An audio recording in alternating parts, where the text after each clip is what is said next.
Welcome back to It's Haunted, What Now? I'm your host, Lainey. I'm feeling refreshed from the vacation I just took, but boy, have I missed you. I don't want to delay any further because I have a bunch of new stories to share with you.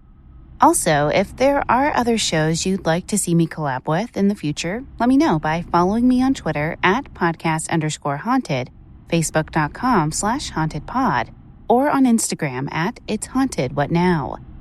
Okay, ready to get spooked?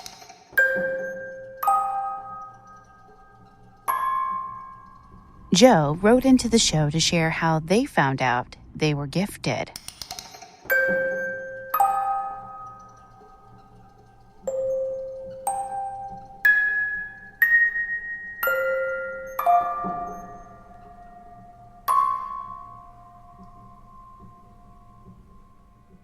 I'll try to keep it as short as possible. I'm sensitive.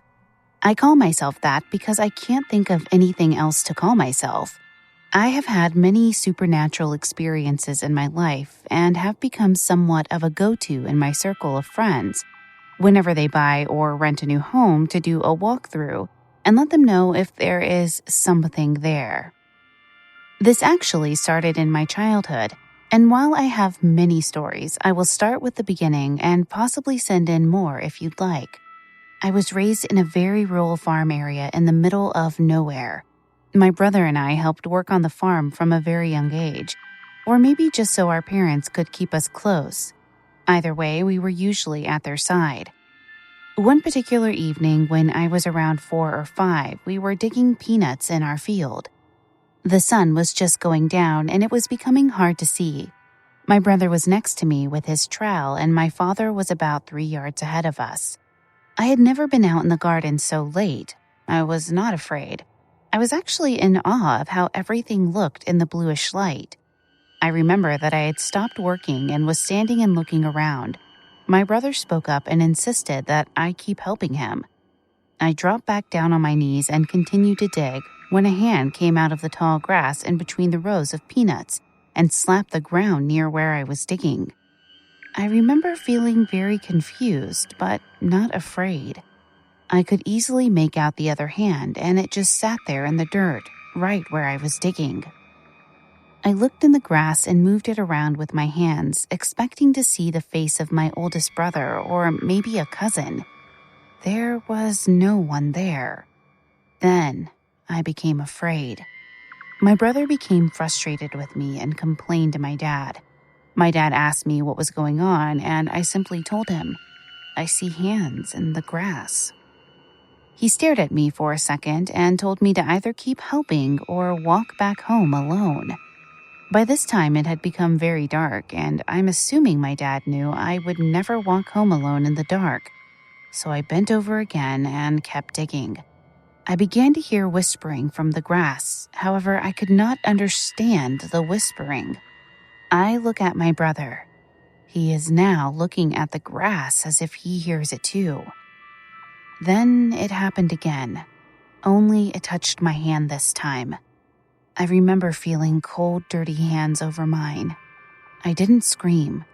I did, however, wet myself. My brother screamed. I did not turn to look at why my brother was screaming. I simply left and started running toward home. That night, my brother told me that he had seen the hands too, but there were many of them. Different hands reaching out from the grass. I'm not sure if he really saw what I had seen or if I had scared him enough that he thought he saw it, but I know what I saw. My father had come home after me when I left to run home. I was really young and he wanted to make sure I was home safe. But I'm guessing that seeing my reaction, he finally believed me. He never asked me to work with him in the field after that. Here's the kicker. Years later, while having a perfectly normal conversation with my dad, who has never mentioned believing in anything, he mentions that time in the field. I nodded and said, "I did see what I said I saw, Dad." He just nodded and said, "You are just like your grandmother. She could see them too." Hello? This could have been nice to know about 10 years ago, I thought. I asked him questions, but he was pretty resistant to talk any more about the subject. Many other things have happened in my life since then. I actually discovered that my childhood home was actually built in the midst of many Indian mounds, most of which were located in the fields. I've also discovered that my grandmother had the exact same gift, and she could also read energies off people and places. I'm still working on that one, still trying to master not bringing other people's energies with me mostly. I try to use what I have to help others. It does become frustrating and even scary at times. I don't like being alone in the dark to this day because of that particular night and maybe a few others that may be a bit over the top. I'd rather see what it is. I sleep with a nightlight. My husband knows about everything, and I think he's more comfortable that way now too. There are good and bad, and I've experienced both. I'm sorry if it was a little long. I rarely tell anyone my story. Only my close friends and family know. But I came across your podcast after listening to my normal crime podcast and was so amused I think I listened to each one and then subscribed. I figured it may help others out there like me feel a little less alone and possibly help others understand what people like me go through and maybe be more understanding and less judgmental.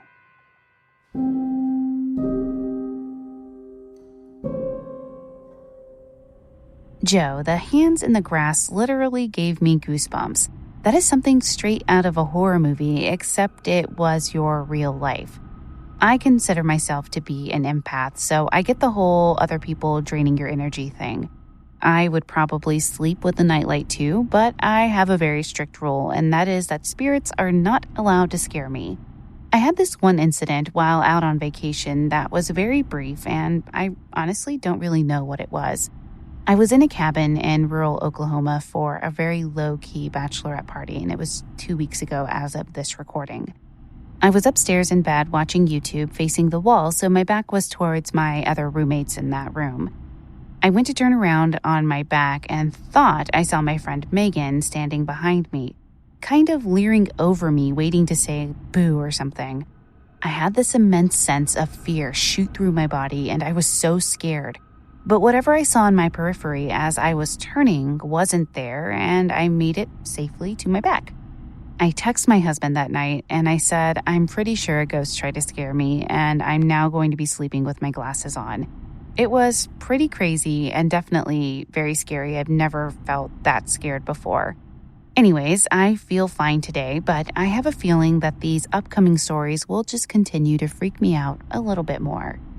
BumpkinWitch returns to the show with another story. You can listen to episode 12 to hear their other submission. In any case, her story might have you bringing protection whenever you're pet sitting.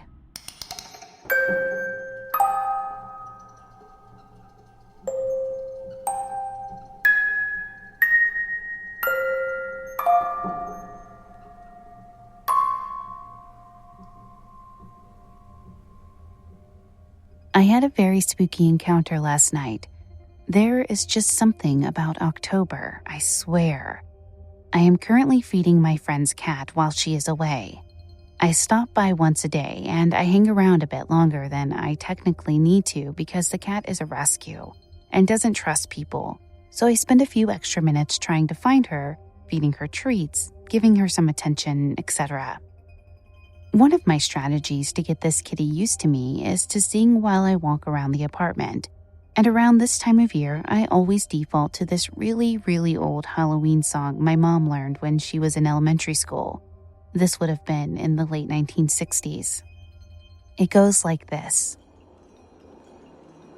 Halloween, witches riding high, can't you see their shadows in the sky? So beware, don't you dare even boast, or a ghost to your dismay, my dear, you say that you don't care. So say a prayer or it may come and pull your hair. There's a big black cat a-crossing in our way. Once you've heard of that bad luck, they always say, aren't you scared when it's stared with its eyes aglow? Hear that crow, there's a thump near the pub. Now hurry home or I know my thump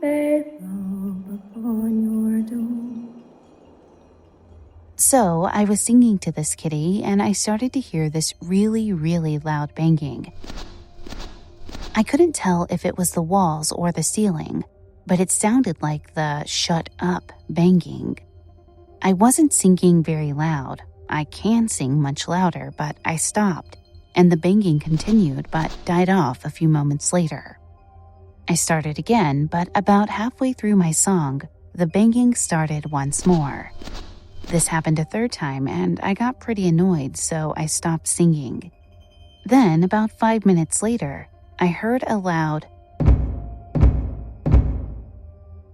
not the same as the banging. This was like as if something with more surface area was behind it. Something less dense than a fist, too. Less like the bang, bang, bang of a fist on a dry wall. More like if you were to ram something with your shoulder. The was immediately followed by the soft sound of something being dragged across the floor above me. And then there was a like stamping feet.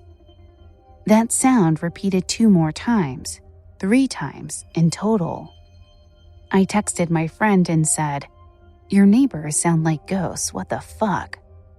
She was confused by this. Me, it's legit freaky. She was really confused by this.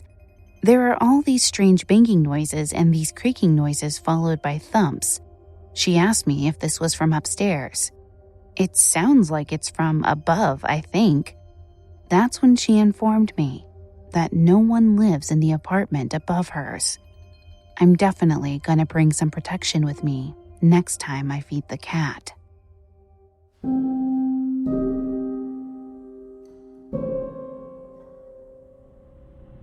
Yeah, I'll definitely have to reconsider doing my friend a favor if I find out that their place is haunted.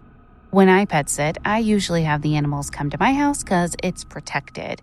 I hate having to stay overnight in a new space because there's a chance that it might be haunted and it just makes me feel very weird and I don't like it. Okay, enough of my neuroses. SorciereVerte brings us a creepy experience she had with Melinda, the monkey.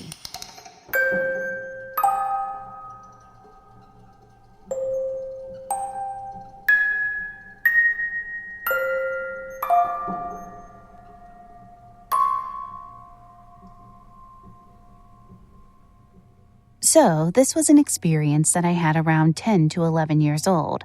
I was, and still am, in love with stuffed animals. At that age, I had a lot of them. I had a few that I had kept in bed with me, and the rest sat on a really long dresser I had at the foot of my bed, but up against the wall. Directly next to the dresser was another dresser that was short in width, but almost as tall as I was, about 5'3". This description comes into play later. One day when I arrived for school, there was a stuffed monkey in my locker. I was initially excited, but then immediately was confused because I had no idea how she got there. We don't share lockers. We weren't required to share our combinations with anyone, teachers included, and only my 2 BFFs had mine. She was so cute, but odd-looking, like she was handmade by a grandma or something. There were no tags anywhere. I took her out of the locker and carried her around all day, asking everyone if they knew who she belonged to. No one had a clue. Teachers and administrators, janitors, all had no idea. So, of course, I kept her. I took her home, held her in my hands, and stared at her so I could decide a name and gender. Still, to this day, that's my process with choosing names or gender for my stuffies. As soon as I held her, the statement, "My name is Melinda," was just ringing in my head, to which I said aloud, "You don't look like a Melinda, but for some reason, it fits." Now, to decide where she should go in the room. My preteen logic, I just met you and don't know you that well, so you're not going in my bed. I gave up and set her on the tall dresser against the wall and slept on it. When I woke up the next morning, she was on the short dresser, dead center, facing straight at my bed. I honestly couldn't remember whether or not I put her there, so I didn't think much of it. I just put her back on the tall dresser. It happened again the next night, and in the morning, I asked my mom if she moved her. My mom is not a practical joke type, so of course she said no, and I believed her.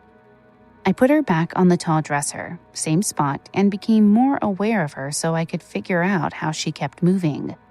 On night 3, I stayed up late just to see if anything started happening during the witching hours. She didn't budge. I went to sleep, woke up, and she's dead center again. I actually yelped that time. Legitimately scared at this point, but I was a tough kid who fully believed in the paranormal, so I wasn't panicking. This time, I decided to just leave her on the short dresser and give her a place among my other stuffies. I put her along the edge, wedged in between 2 other ones and facing the rest as if they were trying to take a group photo. The next night, dead center again, but this time her legs were hanging over the edge and she was sitting perfectly erect. To note, she was a floppy stuffy, the kind with long limbs that you could win at a fair. I ran straight to my mom and blatantly accused her of fucking with me, to which she replied, "I didn't touch that ugly-ass thing. It's probably a poltergeist in your room." She was 100% serious, as she also fully believes in the paranormal. I watched poltergeists before, so that scared me more than anything. I was the one on the fence about whether to throw her away because I felt giving her away was going to cause problems for an innocent person if they didn't believe like I did. It was this day that I realized my dog hadn't slept in my room since I brought her home, which should have been the #1 giveaway for me. He always slept in my room with me at night, so this night, I put her creepy ass back on the tall dresser, same spot. My kid logic. I don't want my other stuffies to start moving too, and made my dog get in the bed with me that night. He'd usually fall asleep before me, but this night he never even completely lay down. I still felt safer knowing he was there, so I fell asleep. This was night 5. The next morning, I woke up to her on neither dresser, but on my floor, limp, because my dog had ripped her eyes out and took out every bit of stuffing, through the eyes. My room looked like a Build-A-Bear exploded. I was so astonished because the main thing that I couldn't figure out is how he even got to her. My dog was big, but even on his hind legs, he wasn't as tall as me, and he couldn't jump to be taller than me either, which is what he would have had to do in order to reach her at the back of this tall dresser.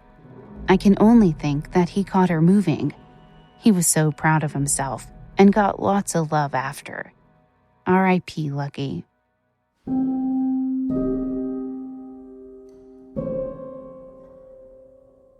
I'm going to pause the spooky tales so you can hear a word from our sponsors.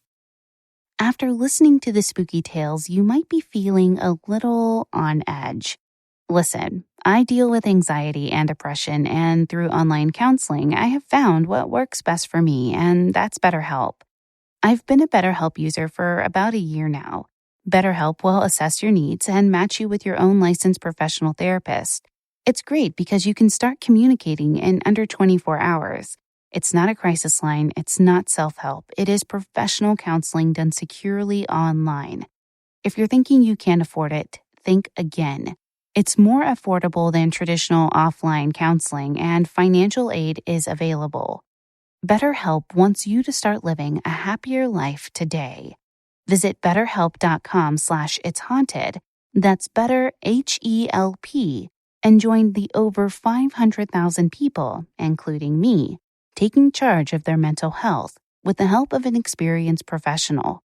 Again, a special offer for It's Haunted What Now listeners. Get 10% off your first month at betterhelp.com/itshaunted.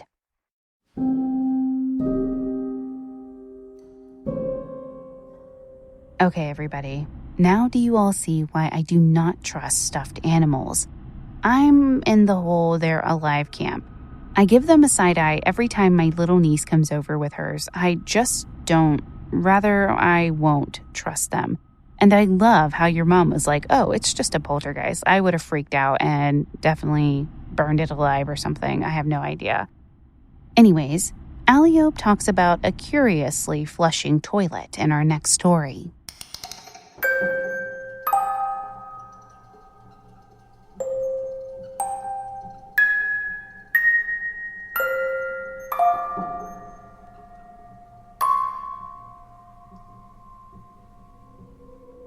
This is an experience I had when I was about 17 years of age. We had some renovations completed to accommodate my grandmother's loss of mobility through various illnesses and old age at her own house. I loved staying with my grandmother. She was utterly so kind and giving, and she had an understanding of the spirit world I felt. I had come to stay with her, and I distinctly remember it was a Thursday. Summer holidays were upon us, my last day before 6th year. I noticed as I came in that Nan had been sitting with 2 cups of tea. I assumed straight off that she had company. I asked to use the ensuite toilet, and she said no. So I said, I'm going to use the kitchen one. I looked at her and said, Nan, do you have company? Her answer to this was, you may call it that. I pointed to the 2 cups of tea. I was thinking, oh shit, is she going batty? She said, I have a visitor. I'm not sure about him. Best offer a cuppa. I looked at her kinda puzzled, but I knew she was clued into what we know as the spirit world. I wanted to probe a bit more, but the overwhelming urge to hit the toilet won over and I ran. When I came back, she was making me toast and the tea had been emptied, and I never brought it up after that. Later that night, we were beginning to settle down. I had gone through our regular routine at night before heading up to bed. I got Nan a nice warm cup of tea and had the bedside light switched on for her to read, as she liked to do so before settling down. I had organized her medication and got her off to bed and settled. As soon as I reached the top of the stairs, I heard the toilet flushing. Initially, I said, Jesus, what is she doing? And then I thought to myself straight away, that's odd. She couldn't have gotten to the toilet that quick. I knew her limitations, and she wasn't that steady or that quick on her feet for that matter. Was it the toilet flushing next door, I thought? So I stepped back down a number of steps. I hear a running water sound after a toilet is flushed, and it's distinct. I identified it as coming from our back kitchen toilet. I returned back down, and I immediately noticed that the lights had been as I left them, all switched off. As I got closer, I began to switch on all the lights as I went. I called out to Nan. She acknowledged. It's okay, son. Just help me and we can go upstairs. The tone of her voice was reassuring, but it had a sense of nervousness, which I picked up on. I poked my head into her room, and it was obvious that she had not used the toilet. She was sitting off the side of the bed. I said to her, Nan, I need to check this. Someone may have got in. Sure enough, everything was in its place. All doors locked as I had left them, and much to my bemusement, the toilet had been flushed. I felt uneasy at this stage. I felt something was present and looking right through me. I made a quick exit. I had felt a sense of urgency come on within me. Run. Get the fuck up the stairs. I went back to Nan. We linked arms and we slowly navigated/walked towards the stairs. I switched the lights off as we went. I said to Nan, Can you feel that? I felt a freezing cold sensation behind us as we walked. This was something that was really making its presence felt. Nan said, Just walk and don't look back. Nan broke out into her prayer, Sacred Heart of Jesus, protect us. I wanted to run. I really wanted to run. I ushered Nan in front of me to the handrail at the bottom of the stairs. Nan could only walk as fast as her legs were taking her, but the fear I was experiencing, or that sensation of sensory overload, was all over my body. I knew whatever it was behind me. I prayed too. I was repeating what Nan was saying. Sacred Heart of Jesus, protect us. It followed us up a few steps right on me. It was as if it was breathing on me.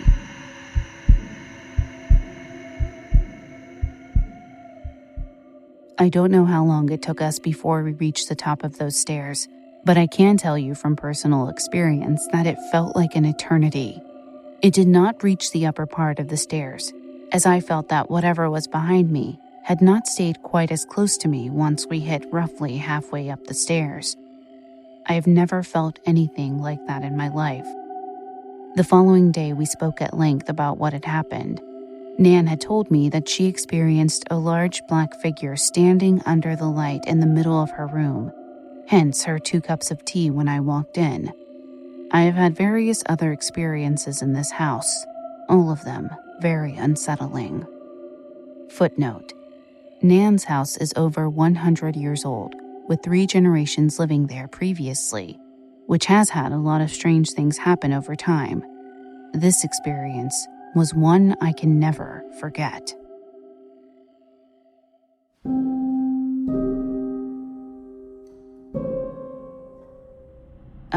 Wow. Now, I remember before my great-grandfather passed away that he would talk to our family on the other side. Although this story with your Nan is way more unsettling, I love how at first she was just chill about the whole thing and then sensed the not-so-great things about whatever that entity or maybe even Shadow Man was. Now, SetToDestroy is coming to us with a story about a Shadow Man. Listen, fair warning, if anything spooky happens to you after this story, I'm sorry.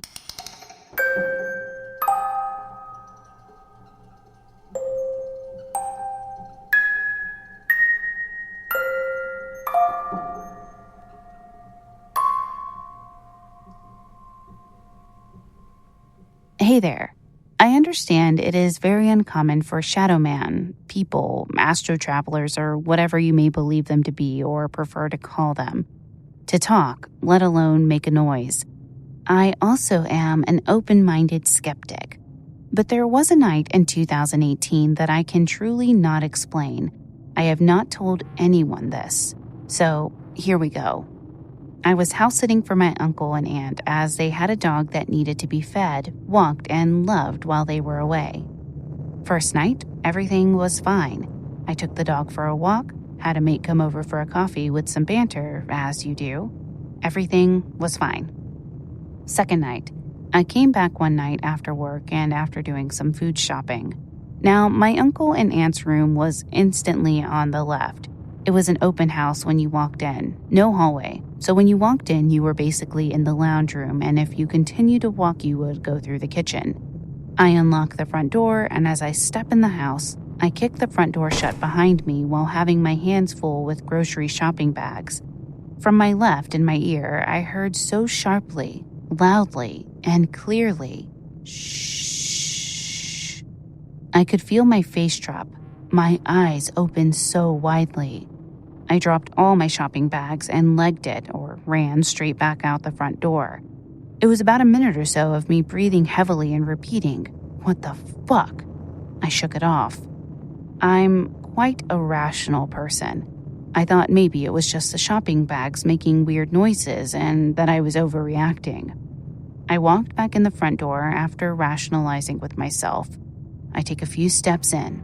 I shut the door, turn around, and there it was, standing in the corner of the lounge room, just a silhouette that I could feel staring at me. I was trying to adjust my eyes to make sure I was seeing what I was seeing, which did not take long. The next thing it did scared me. I just heard, "Shh." As soon as it did that, it just took off, so quickly. It was abnormal how fast this thing got out of there. I didn't even see it use legs. It just quickly shifted off as if it was levitating. Safe to say, I noped the fuck out of there after getting the dog from the backyard, and the dog stayed with me for the rest of the week.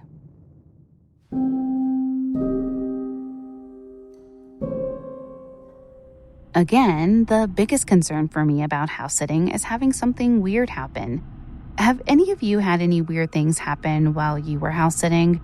If so, share those stories with me and the rest of the Haunted fam. Okay, well that wraps up this episode. If you'd like to submit your own spooky tale to be read on the show, head to hauntedpod.com and click on the link to submit your story.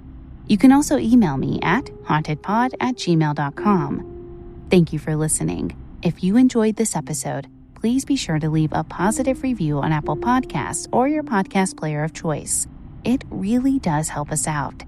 You can find us on Twitter at podcast_haunted, Instagram at It's Haunted What Now, Facebook.com/hauntedpod, or at hauntedpod.com. Audio engineering and production done by Nico at We Talk of Dreams.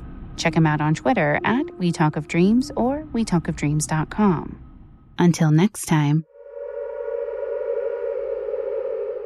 Did you hear that?